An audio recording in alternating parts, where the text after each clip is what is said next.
जय झूलेलाल। मुंहिंजे चैनल सिंध समाज ते तव्हां सभिनि जो स्वागत आहे। पंहिंजी मिठड़ी ॿोली सिंधीअ में मां तव्हां सां गॾु शेयर कंदी आहियां कुझु सिंधी कथाऊं, सिंधी भॼन, कुझु सिंधी रेसिपियूं ऐं दादीअ जा घरेलू नुस्ख़ा। अॼु मां तव्हां सां गॾु वैसाख मासी कथा जो अध्याय 9 शेयर कंदसि। उन खां पहिरीं अगरि तव्हां चैनल ते पहिरियों बार बि अचो त चैनल खे सब्सक्राइब कयो ऐं पासे में ॾिनल बैल वारी घंटी खे ज़रूरु दॿायो, जंहिंसां कि तव्हांखे मुंहिंजे नए हर वीडियो जो नोटिफिकेशन सभिनि खां पहिरीं मिलंदव। त हलो त पाण शुरू था कयूं। जय झूलेलाल। वैसाख मासी कथा जो अध्याय 9।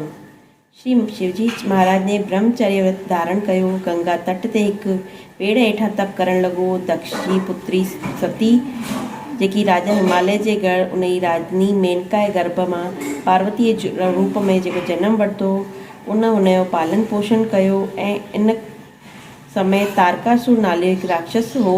उन महातप करे ब्रह्मा जी का वरदान पातो कि देवता, राक्षस, नांग ऐं मनुष्य कंहिंखां कान मारजंदो, पर रुद्र भॻवान जे पुट सां ई मरजंदो। त राक्षस सोचियो, जॾहिं शिव जी स्त्री कोन्हे त पुत्र किथां थींदो, तॾहिं मृत्यु मुंहिंजी कीअं थींदी। इन कारण चयो वियो कि तथास्तु।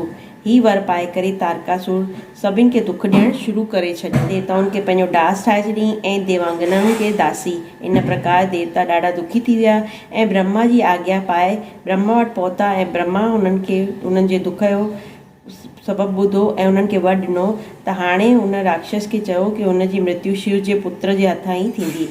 अतः रुद्र पुत्र ई उन जी मृत्यु जो उपाय कंदो। शिव जी स्त्री जेकी सती आहे, दक्ष जे यज्ञ में पंहिंजा प्राण त्याॻिया।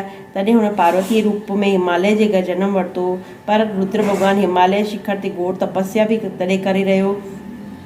सो हाणे अहिड़ो उपाय करणु खपिजे जंहिंसां कि रुद्र जो पार्वती सां पाणी ग्रहण थी वञे। तॾहिं सभु देवताऊं इंद्र सहित अमरावती पुरी विया ऐं गुरु बृहस्पति सलाह वठी करे इंद्र पंहिंजे कार्य सिद्धि लाइ नारद ऐं कामदेव खे सॾु कयो ऐं उन्हनि खे चयईं कि तंहिं हिमालय जे घर वञी करे उनखे सम्झायो कि पंहिंजी जेकी पहिरियों जनम हो उहा दक्ष जी पुत्री शिव जी पत्नी आहे ऐं पार्वतीअ रूप में हाणे तव्हांजे गॾु आई आहे। तॾहिं सतीअ वियोग में महादेव तव्हांजे शिखर ते तप करे रहियो आहे। इन करे तव्हां तव्हांजी कन्या विवाह उन सां करे छॾियो, जंहिंसां कि उहा उन वटि रही करे उन जी शेवा करे सघे।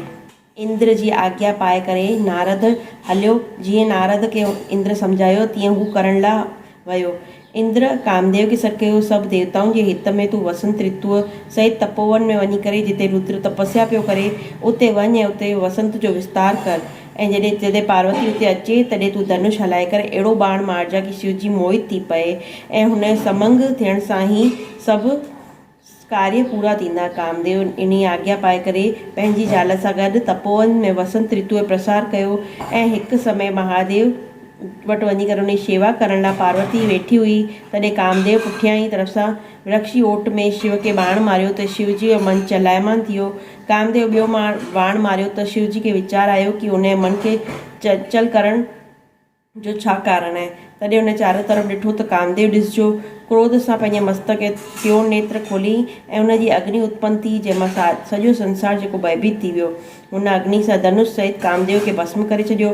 बसंत ऋतु बि भयभीत थी करे भॼी वई। पार्वती जी बि हिकु तरफ़ थी करे बीह रही डप सां। तॾहिं स्त्री जी निकटता खे दूर करण लाइ महादेव अंतर्ध्यान थी वियो। हित खे सिद्ध करण वारो देवताउनि जो कार्य सफल कोन थियो, पर उल्टो अनर्थ थी वियो। जेको साधुनि सां दुष्टता कंदो आहे उन सां अहिड़ो ई थींदो आहे। इन प्रकार इक्ष्वाकु वंश जो राजा बि साधुअनि जो अप्रिय हो ऐं हू भली भांति साधुनि जी शेवा कोन कंदो। इन करे हुनखे महान दुख भोगणो पियो ऐं बुरी बुरी योनियुनि में हुनखे जनम वठिणो पियो।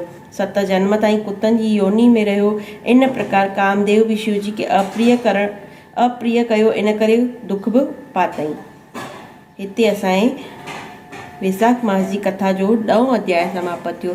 वरी मिलंदासीं हिकिड़े नए सिंधी वैसाख मास जी कथा सां गॾु। तेसिताईं सभिनि सिंधियुनि भाउरनि भेनरुनि खे जय झूलेलाल ऐं जय श्री कृष्ण।